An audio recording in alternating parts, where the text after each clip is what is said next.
Welcome to Conversate, a podcast where we engage in conversation. And today, I, Pastor Kevin, am sitting down with Marcus Huff, our Director of Youth and Campus Ministry, as we recap and think on this sermon series, Gifted for Good. Throughout this series, we talked about spiritual gifts. What are they? What are they for? How do we discover them?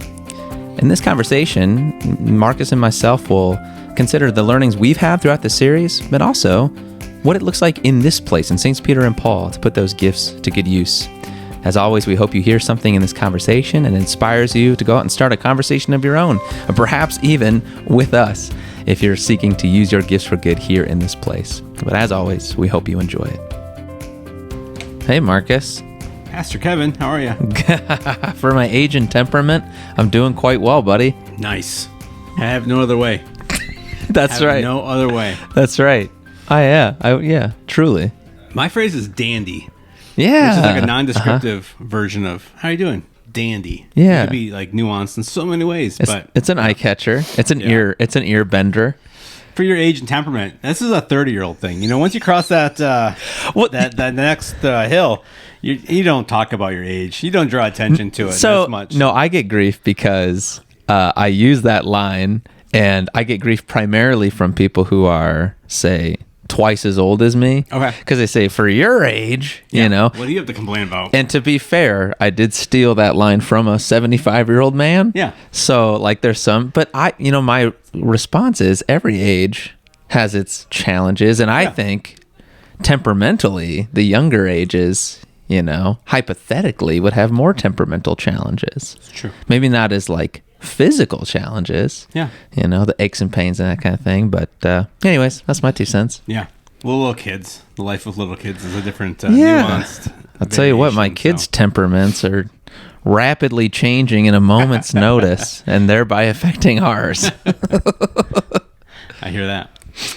Yeah. So where are we going today, buddy? Well, good to have you on, buddy. Yeah, so this week, on Sunday, we finished what was a fairly long series, actually. I don't know. It would be interesting to look at how, like, the length of our sermon series. Mm-hmm. The story is one that kind of works the entire year. Yeah. But most of our other series tend to run, I think, in like a 4 to 6 range, 4 to 6 weeks. But this was an 8-week series on spiritual gifts in 1 Corinthians, which is even really, that was honestly kind of like the centerpiece of the series, but there was all these tangential things connected to what it means to be the church and to live as the church, but really focusing on our giftedness for good.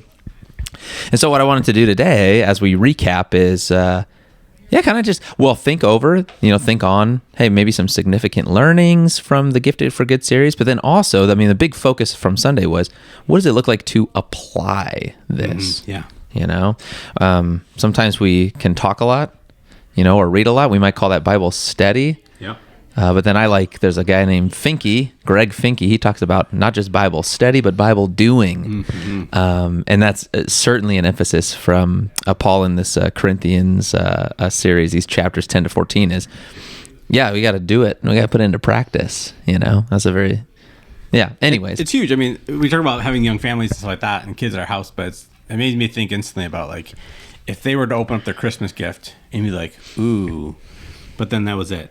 Like, I love the concept. Jesus pushes his followers, his disciples, his crowds to lean into it, to really be hands-on, experiential.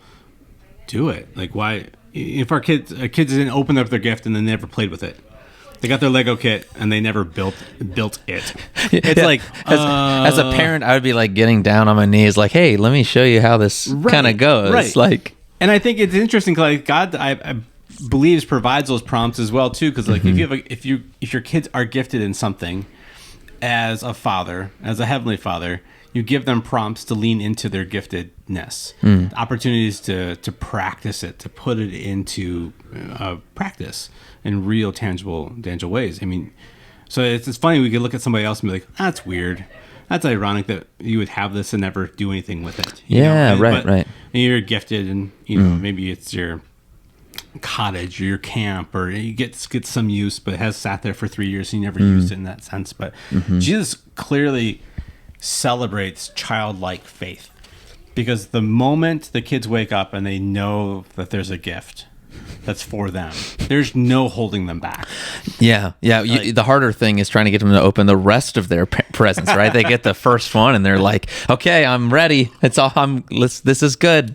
I'm just going to do this now for 4 hours. Or you sell it for the box that the package was in.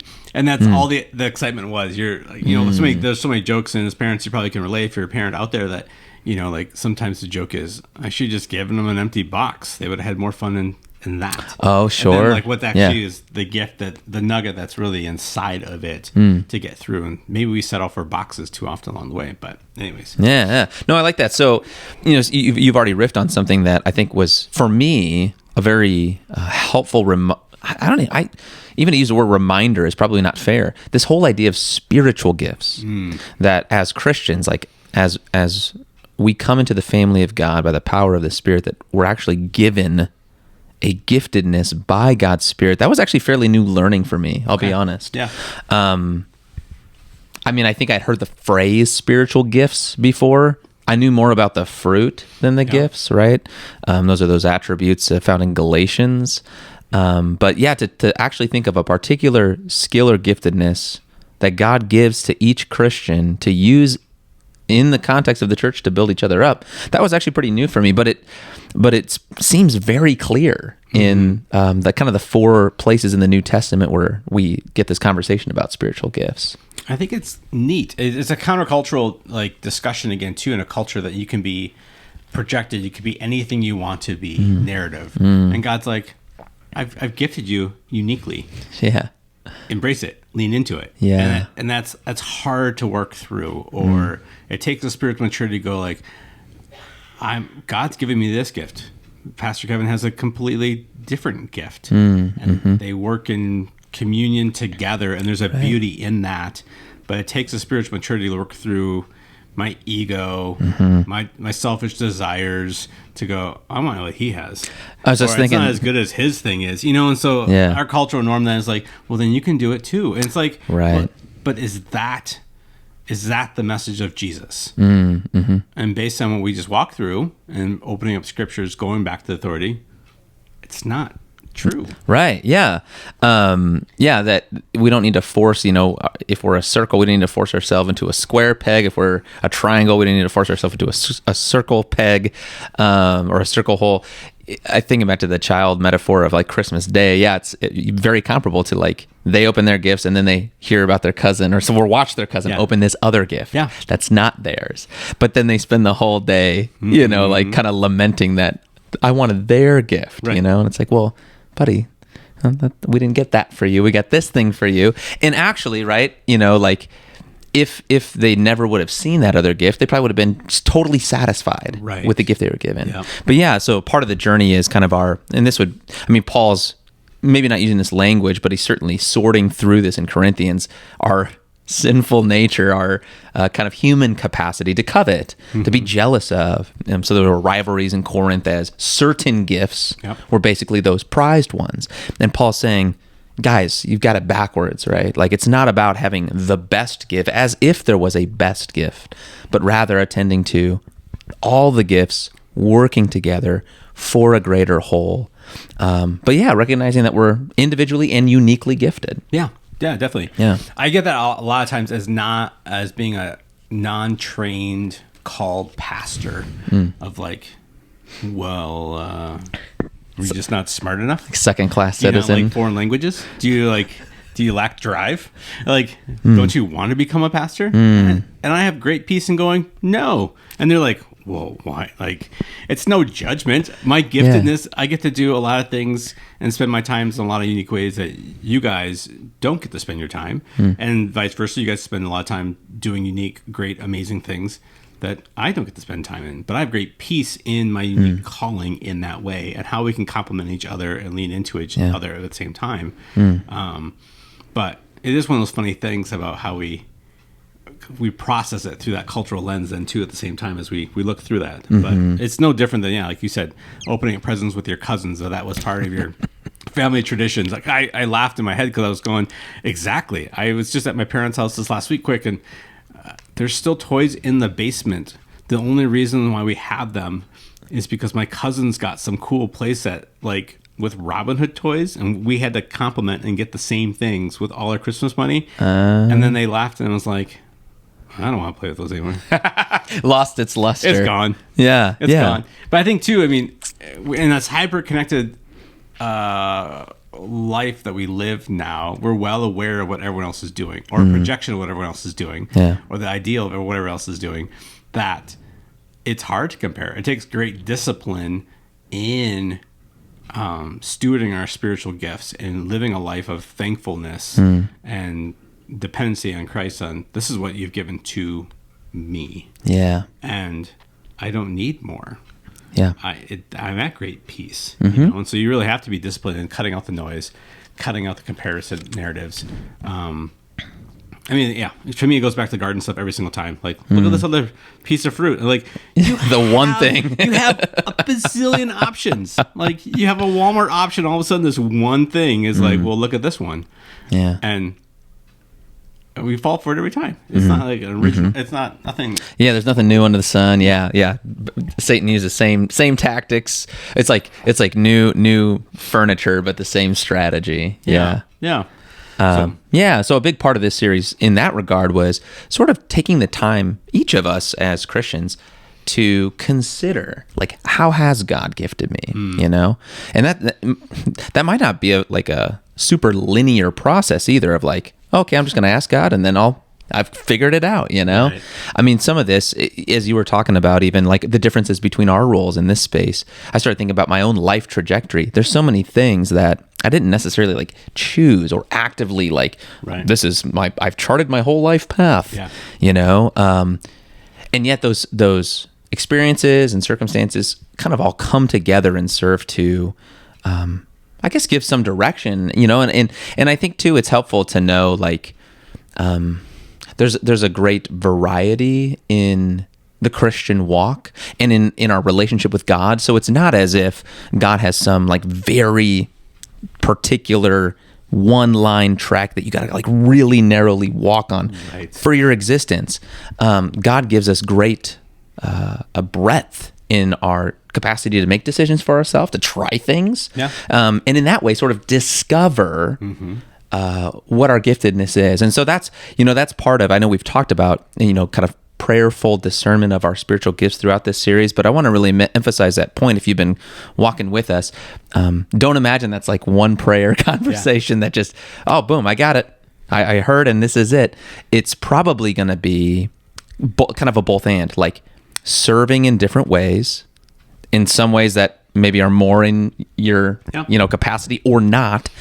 And then learning from that, okay, there's a refinement of, what do I really get energized by? What do I like to do? What do I feel particularly skilled to do?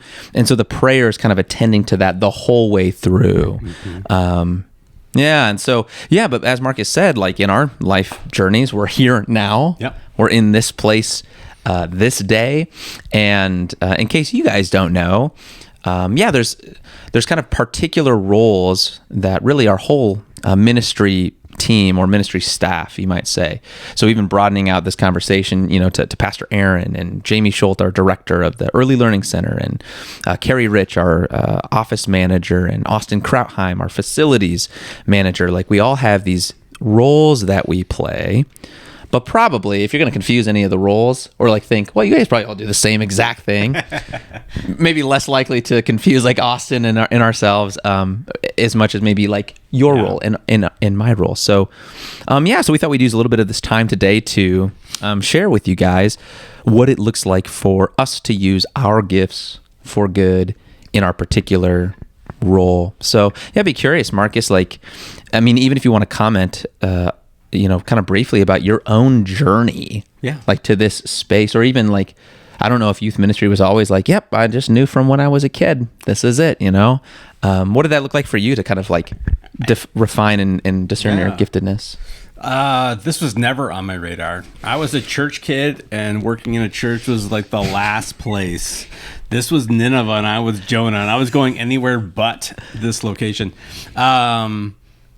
No, my track was actually, ironically enough, Michigan Tech and mechanical engineering, and going that route. So I was won state awards in CAD and drafting competitions, and I was gifted in that direction. So I lacked giftedness in studying, though. I just got A's and B's and didn't know how to study in that direction. But I was also supported by family around me that saw my interest in youth and church ministry, and they spoke into that and gave me resources to check that out. So when I decided I wasn't going to do engineering, I was able to look at those resources and look through it and went on a outreach and missions track at Concordia St. Paul.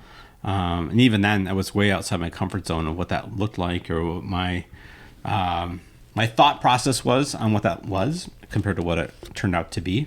But then, my journey led to running a nonprofit in Canada, doing native ministry remotely all over the West Coast, working with youth, working with adults, and everyone in between. And then when this opportunity came up to receive the call here 8 years ago, with the diversity and uniqueness of Michigan Tech in the community and opportunities to serve here, it was awesome. It was just a great time to kind of lean into it. But again, this was not my unique giftedness for this unique role coming into it, but kind of trusted the voice of the call, leaning into it and opportunities for it, and making it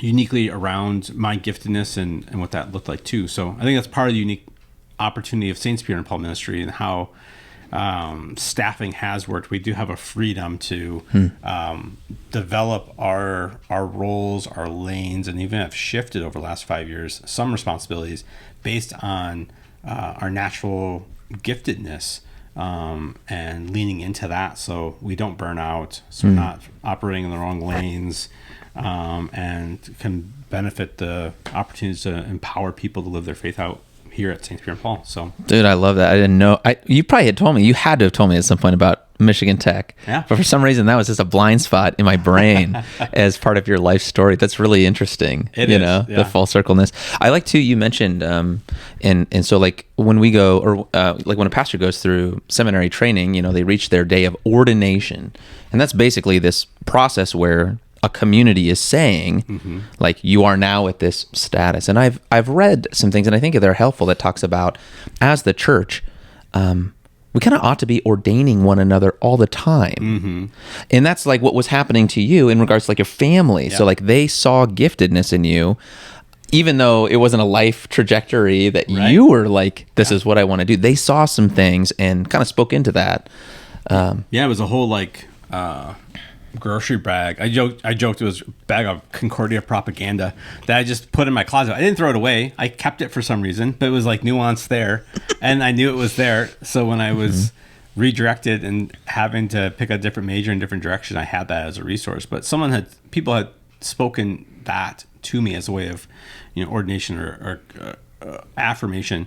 I think that's something we need to remember to do for our younger or older people, just anyone in general, is just saying, hey, I see you're really caring. You care for people a lot. You have great empathy, or you have great patience, or you're a great listener, or you work really well with your hands, or man, you just love to get stuff done, or you ride that lawnmower like no one else has ever ridden it before. Like whatever it may be, but just living a life of affirming. But I think because it takes slowing down, it takes walking with other people, it takes living in community to see that. Right. I think we were going so fast that I think a spiritual gift is slowness, is not walking in the hurry, time-consuming ways that we normally do. And we've talked about that over the years on this podcast in many different forms and formats. But to be able to say, hey, you're good at this, or you're great at that, it means you have to spend time with somebody. You have to be around them. You have to be engaging.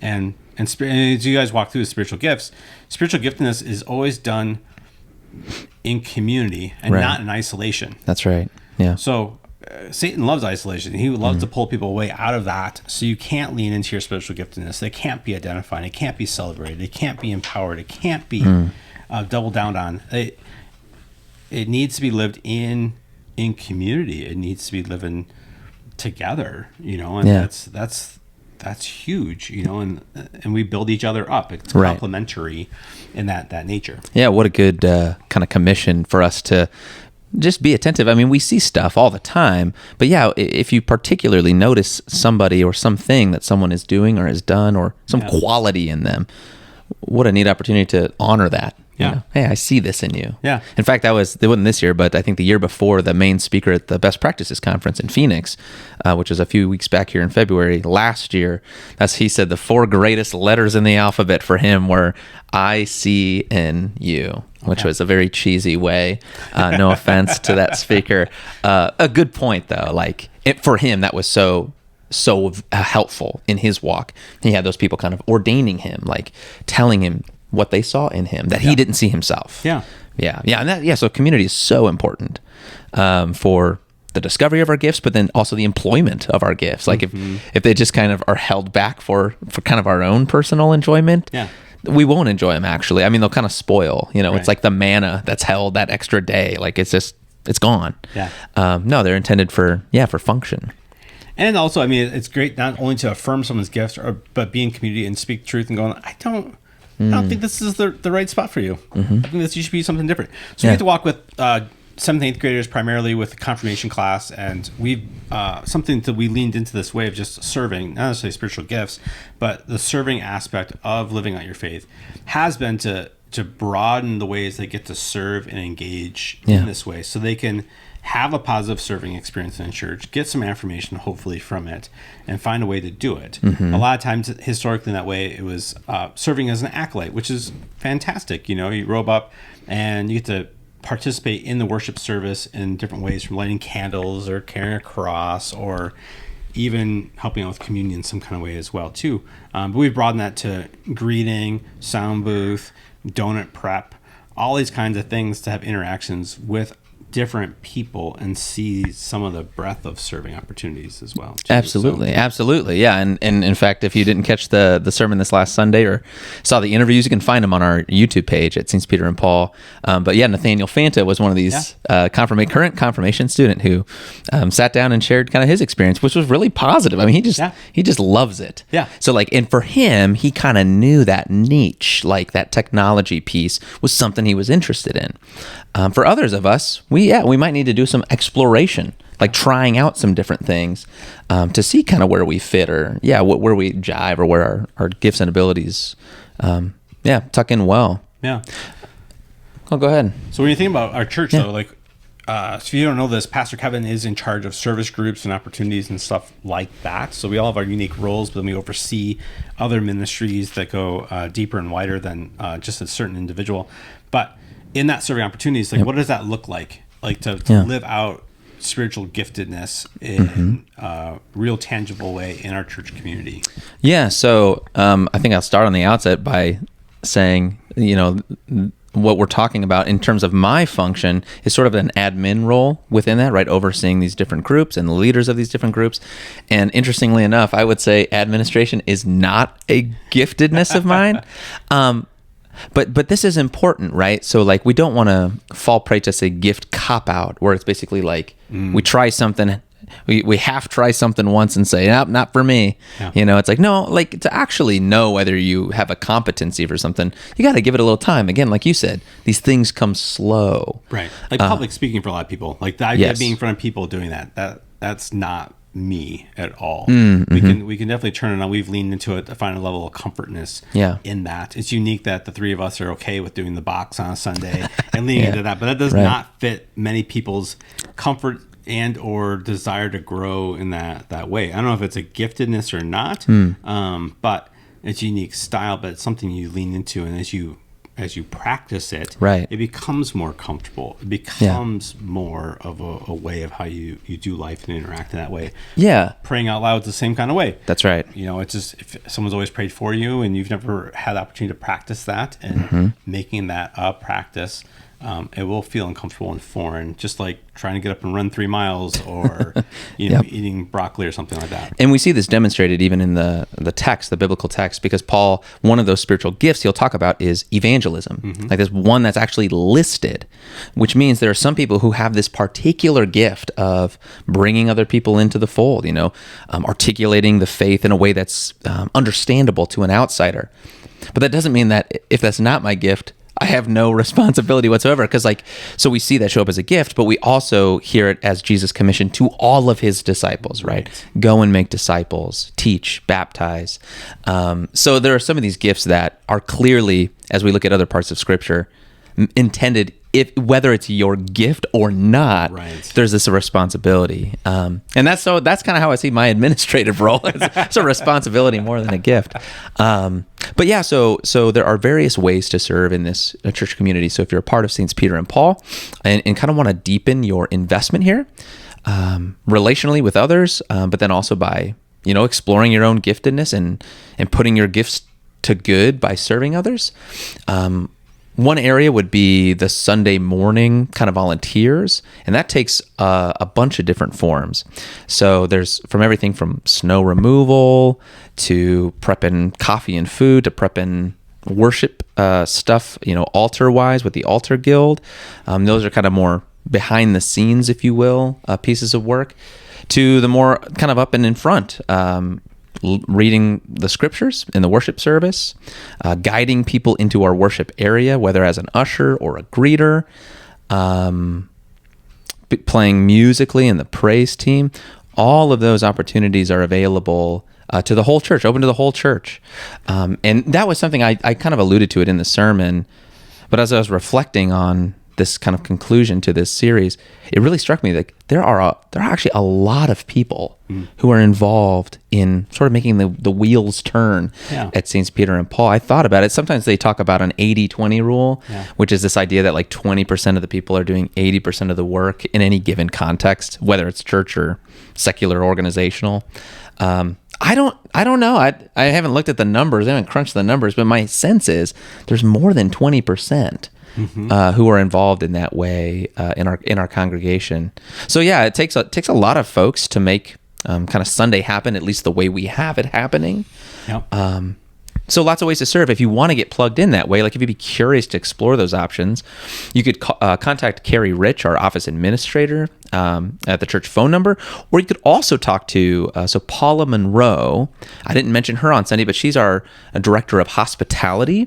And so I meet with Paula regularly, but Paula actually oversees more closely, especially those kind of more worship like the ushers, greeters, coffee crew, I suppose. Those pieces particularly Paula oversees. So she's another great asset as a person to talk to, because she also kind of came into that role through her own serving, basically. Like she just participated, and now because of her participation, investment kind of moved into that role, and has been doing that for, like a couple of years now. Yeah. So, I mean, it's lots of worlds, and that's just a Sunday morning. That's a small piece of what is going on with the church community throughout the week, even, too. I mean, our college ministry, we got college leaders that are driving van to shuttle and bring other students to both services.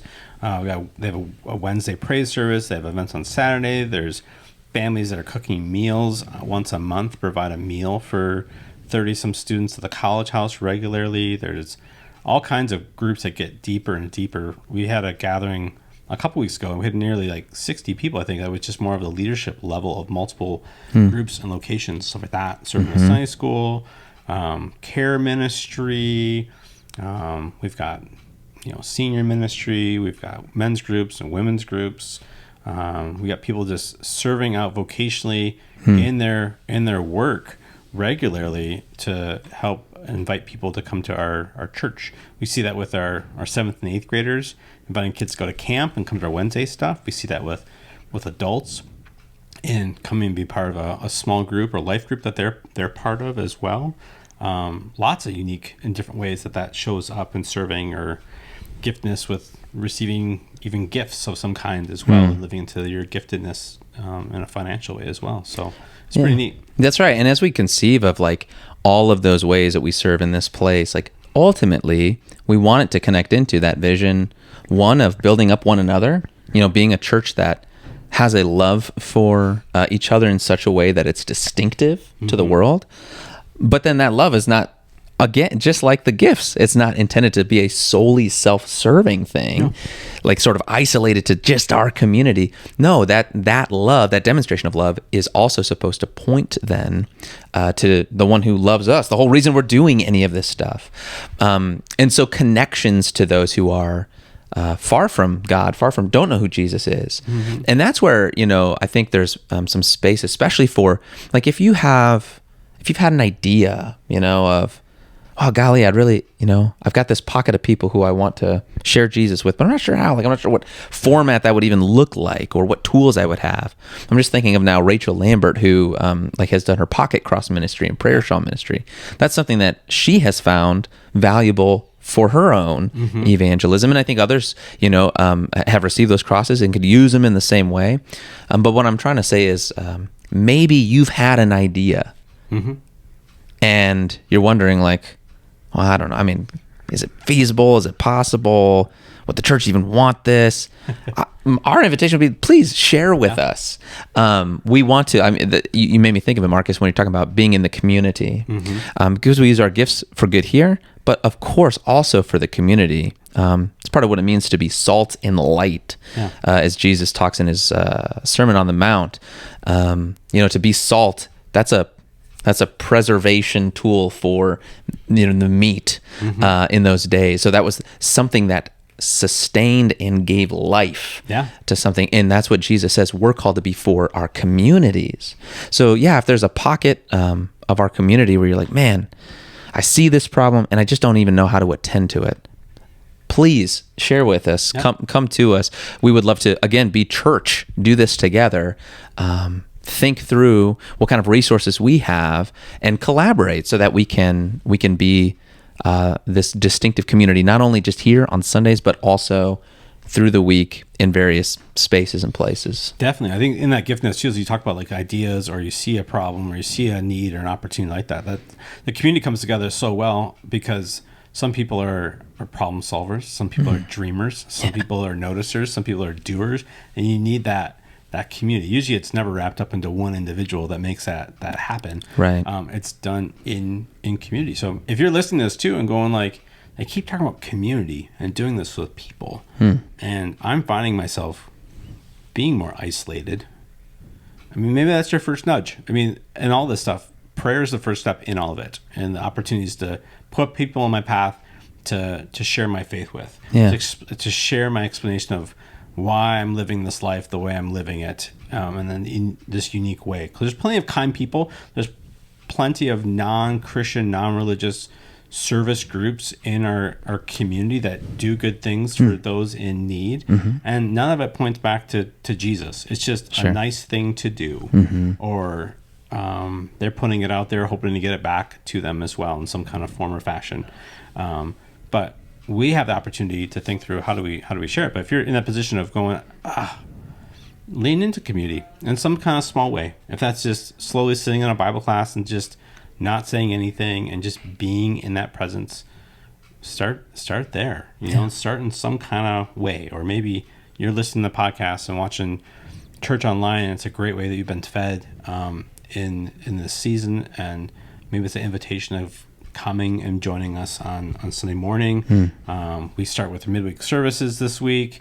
Come lean into that space. If mornings aren't your thing, we've got 40 days of evening services coming up. That's Not right. 40 days, literally, but once a week. For 40 days. For 40 days. So. But there's ways to lean into it. There's opportunities available for you to live into a group of community.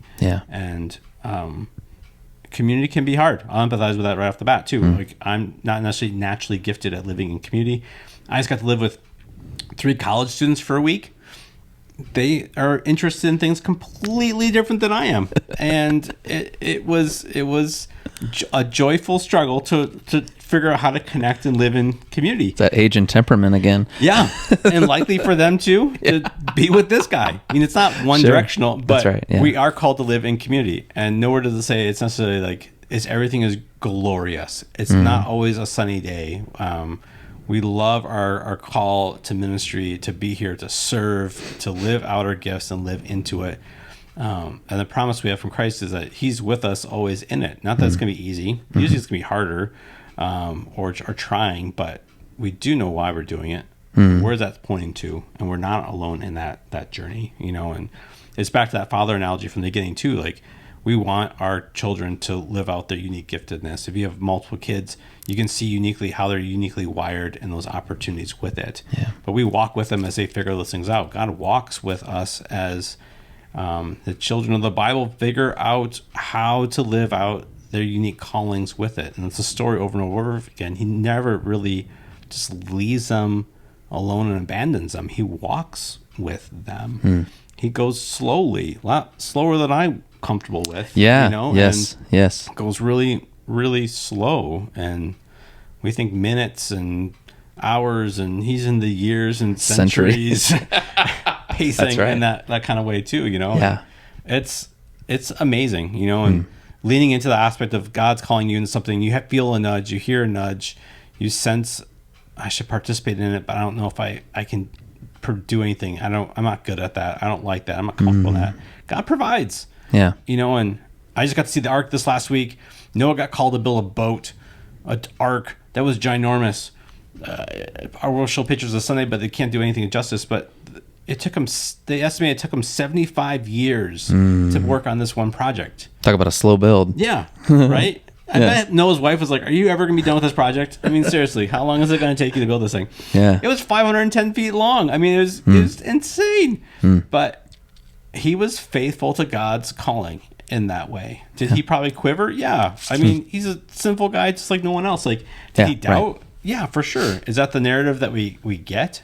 No, because it points to God's faithfulness in providing, giving direction, leaning into it, and him doing it, and God never leaving him in that and providing. So it's pretty amazing. God doesn't call the equipped, he equips the called. Yeah. Just read that. Just got to pick up. That's right. Well, hey, buddy, it's good doing community here with you. You as well. Thank you for your ministry, man, and for joining me today. And we hope we hear from you folks listening wherever you are.